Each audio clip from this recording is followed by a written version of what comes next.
এবার এক যুগান্তকারী আবিষ্কার ইলন মাস্কের। এবার কিছু একটা ভাবলেই কেল্লাফতে। আপনার ভাবনার মাধ্যমে আপনি করে ফেলতে পারবেন সেই কাজ যা আপনি হাতে কলমে হয়তো করছেন না। এক ব্যক্তির মস্তিষ্কের মধ্যে বসানো হলো বিশেষ এক চিপ। মাস্কের ব্রেন চিপ স্টার্টআপটি গত বছর তাদের প্রথম মানবিক পরীক্ষা চালানোর জন্য US food and drug administration থেকে অনুমোদন পায়।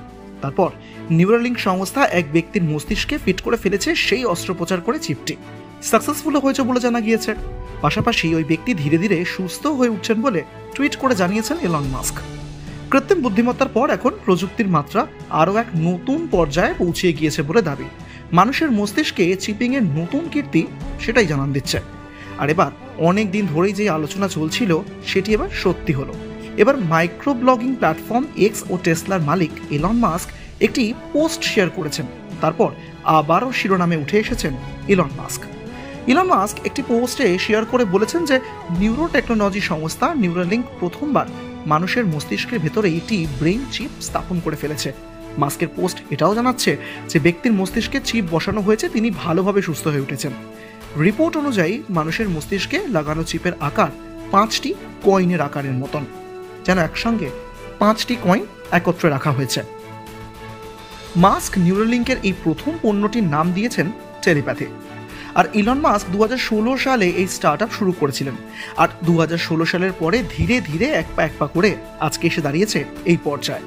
কিন্তু এই চিপ আনার প্রধান উদ্দেশ্য কি, সেই প্রশ্নই ঘুরপাক খাচ্ছে।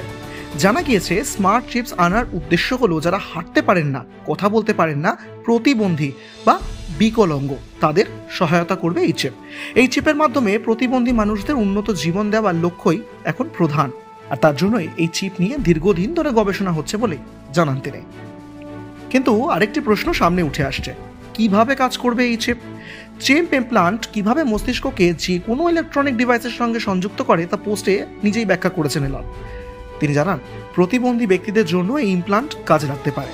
নিউরো টেকনোলজি কোম্পানির লক্ষ্য মস্তিষ্ক এবং কম্পিউটারের মধ্যে সরাসরি যোগাযোগের একটি মাধ্যম তৈরি করা।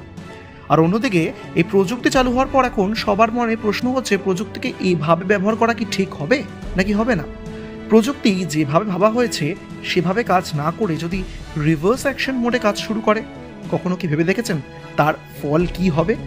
স্বাভাবিকভাবেই বোঝা যাচ্ছে নির্দিষ্টভাবে যদি সেই চিপ কাজ না করে তার ফল মারাত্মক হতে পারে। তবে আপাতত ইলন মাস্কের সংস্থা এই চিপটি যে বানিয়ে ফেলেছে এবং তা মস্তিষ্কে ইমপ্লান্টও করা হয়েছে, এখনো পর্যন্ত তা সফল, এমনটাই জানাচ্ছে ইলন মাস্ক। ব্যুরো রিপোর্ট, এক ঝলকে, কলকাতা।